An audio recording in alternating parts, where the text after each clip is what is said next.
কিয়ামতের মাঠে মানুষ উঠবে পেরেশান। একবার আদম আলাইহিস সালামের কাছে, একবার নূহ, ইব্রাহিম, মূসা, ঈসা আলাইহিস সালাম, কেউ সুপারিশ করতে পারবে না। নবী করিম সাল্লাল্লাহু আলাইহি ওয়াসাল্লাম সুপারিশ করবেন এবং তার সুপারিশে বিচার শুরু হবে। আবার তার সুপারিশেই বহু কবিরা গুনাহগার ব্যক্তি জাহান্নাম থেকে জান্নাতে যাবে। আমরা আমাদের নবীজিকে চিনি না এখন। সুবহানাল্লাহ, মাকামে মাহমুদ একটা জায়গা আছে, এই জায়গা আল্লাহ পাক শুধু নবী সাল্লাল্লাহু আলাইহি ওয়াসাল্লামের খাস। মাকামে মাহমুদ, হাউজে কাউসার শুধু নবী সাল্লাল্লাহু আলাইহি ওয়াসাল্লামের জন্য খাস। মানুষ পিপাসায় জর্জরিত, কোথাও পানি নাই, পানি পেতে হলে ওইখানে যেতে হবে।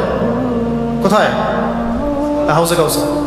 আর যে নবীর ব্যাপারে আমরা জানলামই না, চললামও না তার দেখানো পথে, আমাদের চোখের সামনে আমরা বেঁচে থাকতে তাকে গালি দিয়ে চলে গেল মানুষ। তার নবুয়তকে চ্যালেঞ্জ করে মানুষ দাওয়াতের কাজ করলো, আমাদের বেঁচে থাকতে তার সামনে কি মুখ দেখাবে? নবী এই জন্য বলবেন তো, সুফকান সুফকান লিমান গায়্যারা বা'দি, দূর হও আমার সামনে থেকে যারা আমার পরে দিনকে বিকৃত করেছে, যারা আমার পরে দিন ইসলামকে বিকৃত করেছে, দূর হও আমার চোখের সামনে থেকে, দূর হও। সেদিন নবীজি বলবেন এভাবে। নবী সাল্লাল্লাহু আলাইহি ওয়াসাল্লামের সুপারিশ ছাড়া বিচার শুরু হবে না, হাউজে কাউসার পাবে না পানি। আরেকটা মারাত্মক হাদিস আছে, সুন্দর হাদিস, খুব সুন্দর, যে জান্নাতের যে দরজা, এই দরজায় প্রথম যে ব্যক্তি যাবেন তিনি হলেন নবী সাল্লাল্লাহু আলাইহি ওয়াসাল্লাম। তিনি যখন জান্নাতের দরজায় নক করবেন, তখন জান্নাতের ফেরেশতারা, মানে যে রক্ষাকারী ফেরেশতারা দরজায় যারা থাকবেন, তারা বলবেন যে আপনি কে? তখন নবী সাল্লাল্লাহু আলাইহি ওয়াসাল্লাম বলবেন যে আমি মুহাম্মদ সাল্লাল্লাহু আলাইহি ওয়াসাল্লাম। এবং বলা হবে যে আমাদেরকে আদেশ করা হয়েছিল যে আপনি আসার আগে যেন আমরা দরজা না খুলি। তাহলে সেই নবীর সম্পর্কে আমরা জানি না, পুরো জাতি এখান থেকে অন্ধকারে আছে বেশিরভাগ, যে আসলে আমাদের নবী সাল্লাল্লাহু আলাইহি ওয়াসাল্লাম কেমন ছিলেন, ঠিক আছে, কেমন মানুষ ছিলেন। অনেক কথা হয়তো আমি বলবো, কিন্তু এত সুন্দর করে গুছিয়ে হয়তো বলতে পারবো না, এই জন্য বইয়ের মধ্যে লেখা আছে এই কথাগুলো, এই জন্য বলে দিচ্ছে। রাসূলুল্লাহ সাল্লাল্লাহু আলাইহি ওয়াসাল্লাম সবচেয়ে সাহসী ব্যক্তি ছিলেন। কেমন ছিলেন? আমাদের সমাজে এমন বহু এলেমওয়ালা মানুষ আছে, কোরআন হাদিসের এলেমওয়ালা মানুষ আছে, সাহস নাই। যেই ইলম আপনাকে সাহসী বানাইতে পারলো না, সেই ইলম দিয়ে আপনি ধুয়ে পানি খান। আবার অনেক সময় দেখা যায় জেনারেল শিক্ষিত অনেক ছেলে বা মানুষ আছে সমাজে, কোরআন সুন্নাহর জ্ঞান এত বেশি নাই, কিন্তু অনেক সাহসী। আল্লাহ পাক এই ভাইদেরকে কোরআন সুন্নাহর জ্ঞান দান করেন। রাসূলুল্লাহ সাল্লাল্লাহু আলাইহি ওয়াসাল্লাম সবচেয়ে সাহসী ছিলেন, সবচেয়ে দূরদর্শী ব্যক্তি ছিলেন। দূরদর্শী মানে যিনি দূর পর্যন্ত চিন্তা করতে পারেন, দেখতে পারেন যে আসলে কি হতে পারে, কি হতে যাচ্ছে। দূরদর্শিতা, দূরদর্শিতা, প্রজ্ঞা, দূরদর্শিতা। যেমন খিদর আলাইহিস সালাম নৌকা ফুটা করে দিয়েছিলেন, কেন? তিনি বুঝতে পারছিলেন নৌকা যদি ঠিক থাকতো তাহলে জলদস্যু নিয়ে চলে যেত। তো বাচ্চা একটাকে হত্যা করে ফেলছিলেন, মনে আছে? এই বাচ্চা বড় হইলে কি হতো? কাফের হইতো। দেওয়াল নির্মাণ করে দিয়েছিলেন, কিন্তু মূসা আলাইহিস সালাম কিন্তু বুঝতে পারেন নাই। মূসা আলাইহিস সালাম বারবার বলছিলেন যে এটা কেন করলেন, এটা কেন করলেন, এটা কেন করলেন। এই যে খিদর আলাইহিস সালামের দূর পর্যন্ত দেখার যে ক্ষমতা, এটার নাম কি? দূরদর্শিতা। আমাদের নবী সাল্লাল্লাহু আলাইহি ওয়াসাল্লাম অত্যন্ত দূরদর্শী ব্যক্তি ছিলেন এবং বাহাদুর ছিলেন। বাহাদুর ছিলেন। এগুলোর প্রত্যেকটা শব্দের দলিল এবং ঘটনায় ভিতরে কেসসাগুলোতে মজুদ আছে। যেমন হুনাইনের যুদ্ধ হচ্ছিল, ছত্রভঙ্গ হয়ে গেছে সাহাবায়ে কেরাম। হুনাইনের যুদ্ধটা কঠিন যুদ্ধ ছিল, মুসলিমদের সংখ্যা অনেক বেশি ছিল, কিন্তু পরীক্ষায় পড়েছিল মুসলিমরা যুদ্ধের মাঠে। মুসলিমদের সংখ্যা অনেক বেশি ছিল এবং তারা সংখ্যাধিক্যের কারণে একটু গর্ব করছিল যে আজকে তো আমাদের সংখ্যা অনেক বেশি, কে আমাদেরকে হারাবে। আল্লাহ রাব্বুল আলামিন তখন পরীক্ষা করেছেন। হুনাইনের যুদ্ধ, কোন যুদ্ধ? হুনাইন। তো যখন সাহাবায়ে কেরাম ছত্রভঙ্গ হয়ে যাচ্ছিলেন, তখন নবী সাল্লাল্লাহু আলাইহি ওয়াসাল্লাম সামনে একা এগিয়ে গিয়েছেন, গিয়ে বলেছেন যে আমি মুহাম্মদ ইবনে আব্দুল মুত্তালিব, আমি নবী এবং আমি মিথ্যাবাদী নই, আমার কাছে সাহাবীরা এসো। জোরে ডাক দিয়েছেন। এবার আব্বাস রাদিয়াল্লাহু আনহু তিনি ডাক দিয়েছেন, আরও কয়েকজন সাহাবী জোরে জোরে ডাক দিয়েছেন। তখন সাহাবায়ে কেরাম আবার ওই নবী সাল্লাল্লাহু আলাইহি ওয়াসাল্লামের কাছে আসছেন। অত্যন্ত সাহসী ছিলেন তিনি, বাহাদুর ছিলেন এবং অধিক পরিমাণে দানশীল ছিলেন, অধিক পরিমাণে দানশীল ছিলেন। যখনই কেউ তার কাছে কিছু চাইতো সঙ্গে সঙ্গে তিনি সেটা দিয়ে দিতেন।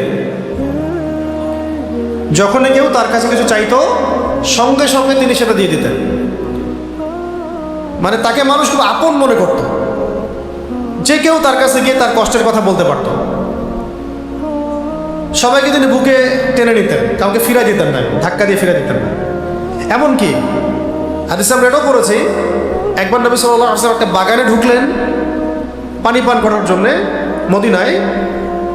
দৌড়ে একটা উট তার কাছে আসছে, উট এসে তার গাটা নবী সাল্লাল্লাহু আলাইহি ওয়াসাল্লামের কাছে মানে করে না, ওই প্রাণীর একটু গা মাথাটা ঘষে। উটটা নবী সাল্লাল্লাহু আলাইহি ওয়াসাল্লামের কাছে এসে রাসূল সাল্লাল্লাহু আলাইহি ওয়াসাল্লামের কাছে তার মানে মাথাটা ঘষা শুরু করলো, কাদা শুরু করলো। মনে হচ্ছে কিছু বলছে, মনে হচ্ছে কিছু বলছে, কিছু অভিযোগ করতেছে। একটু পরে নবী সাল্লাল্লাহু আলাইহি ওয়াসাল্লাম বললেন যে এই উটের মালিক কে? এই উটের মালিক কে? তার মালিককে ডেকে আনা হলো। তুমি উটটাকে ঠিক মতো খাইতে দাও না কেন? উটটাকে ঠিক মতো পানি পান করতে দাও না কেন? উটের উপর জুলুম করো কেন? ইয়া রাসূলুল্লাহ, আমি কখন কি করলাম? যে তোমার উট আমার কাছে বিচার দিয়েছে তোমার নামে। উটটা এসে তার ভাষায় তোমার নামে আমাকে বিচার দিয়েছে। মানে পশু, একটা পশু অবলা প্রাণী পর্যন্ত রাসূল সাল্লাল্লাহু আলাইহি ওয়াসাল্লামকে আপন মনে করতে হয়, তার কাছে গিয়ে বলা যাবে। এখন আপনি যদি উমরা করতে যেতে পারেন, হজ করতে যাবেন যখন, ইনশাআল্লাহ অবশ্যই মদিনা তো যাবেনই জিয়ারত করতে। রিয়াদুল জান্নাহ, যেখানে নবী সাল্লাল্লাহু আলাইহি ওয়াসাল্লামের মিম্বর এবং বাসার যে মাঝখানের ছোট জায়গাটুকু, এখানে নামাজ পড়ে সেজদা করলেও আপনার কাছে মনে হবে যে আপনি রাসূলের কাছে চলে আসছেন। বহু মানুষকে দেখিয়ে মানে অঝোর নয়নে কান্না করতেছে ওখানে, মনে হয় যেন কি আমূল পরিবর্তন তার ভিতরে। সব কষ্ট শেষ, ওখানে রাসূলকে পেয়ে গেছে, দোয়া করছে। একজন একটু অতিরিক্ত দলিলওয়ালা মানুষ ছিলেন, তিনি জিজ্ঞাসা করতেছিলেন যে এইখানে যে এইভাবে দোয়া করে মানুষ, কান্নাকাটি করে, তো এইখানে দোয়া কবুল হবে এটা কোন হাদিসে আছে? বলতেছে আর কি। আরেকজন আলেম উত্তর দিচ্ছেন যে ভাই, এইখানে যদি দোয়া কবুল না হয় তাহলে দোয়া কবুল হবেটা কোথায়? তুমি থাকো তোমার দলিল নিয়ে, তুমি তোমার দলিল নিয়ে থাকো। রাসূলের কাছে এসে যদি দোয়া করে দোয়া কবুল না হয় তো দোয়াটা কবুল হবে কোথায়?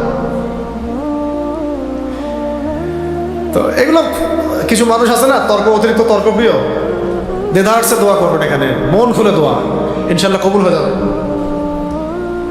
তো যেটা বলছিলাম যে তিনি এমন মানুষ ছিলেন যার কাছে পশু পাখি পর্যন্ত এসে তার মনের ভাব ব্যক্ত করতে পারত। সেই রাসূলকে আমরা চিনি না। তিনি অত্যন্ত দানশীল ছিলেন, কেউ কিছু চাইলে সঙ্গে সঙ্গে দিয়ে দিতেন। ওই আপনার নবী সাল্লাল্লাহু আলাইহি ওয়াসাল্লাম রওজা, যেটা তার পিছনের দিকে একটা জায়গা আছে, এই জায়গার নাম হলো আসহাবুস সুফফা। মানে 70-80 জন সাহাবী ছিলেন যারা তাদের বাড়ি ঘর সব ছেড়ে দিয়ে রাসূলের দরবারে পড়ে থাকতেন।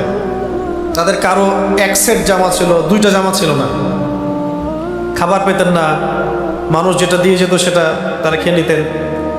তো নবী সাল্লাল্লাহু আলাইহি ওয়াসাল্লামের সাথে তারা সবসময় পড়ে থাকতেন। তার মধ্যে একজন ছিলেন আবু হুরায়রা রাদিয়াল্লাহু আনহু, ওই আসহাবুস সুফফার মধ্যেই। তো রাসূলের বাসায় যখন কোনো হাদিয়া আসতো তিনি সেটা আসহাবুস সুফফাকে দিয়ে দিতেন, পাঠিয়ে দিতেন। যখনই কেউ তার কাছে কিছু চেয়েছে দেন নাই এমন কখনো হয় না। কখন এমন হয়েছে যে একজন সাহাবী আসছেন, একজন না, কয়েকজন সাহাবী আসছেন, মুজাহিদ, কোনো সফর থেকে ফিরে আসছেন, যুদ্ধের বর্ম এখনো খোলেন নাই, কিন্তু বোঝা যাচ্ছে যে খুব ক্লান্ত, পরিশ্রান্ত, ক্ষুধা তৃষ্ণায় জর্জরিত। তো নবী সাল্লাল্লাহু আলাইহি ওয়াসাল্লাম বললেন যে আমার বাসায় যাও, আমার স্ত্রীদের কাছে জিজ্ঞাসা করে আসো, কেউ গিয়ে কারো বাসায় কোনো খাবার আছে কিনা। সমস্ত স্ত্রীদের বাসা খুঁজেও একটা খেজুর পাওয়া গেল না, কোনো স্ত্রীর বাসায় একটা খেজুর পর্যন্ত পাওয়া গেল না।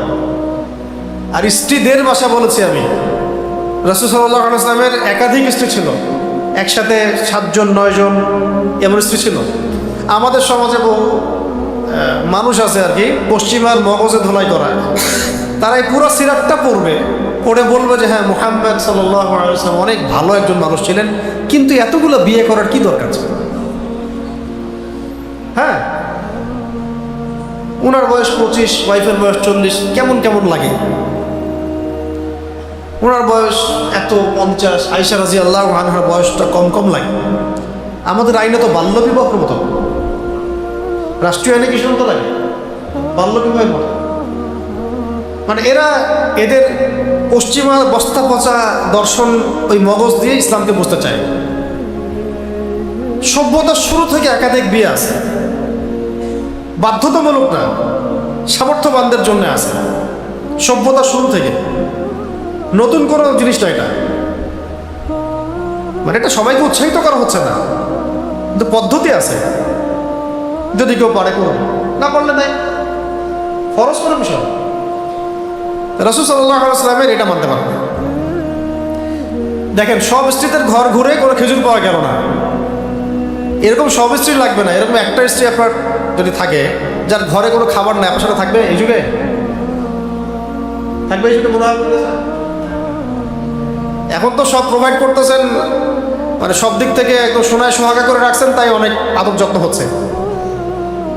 এরকম যখন সাফারিংসের দিন আসবে তখন বুঝবেন কি আপনার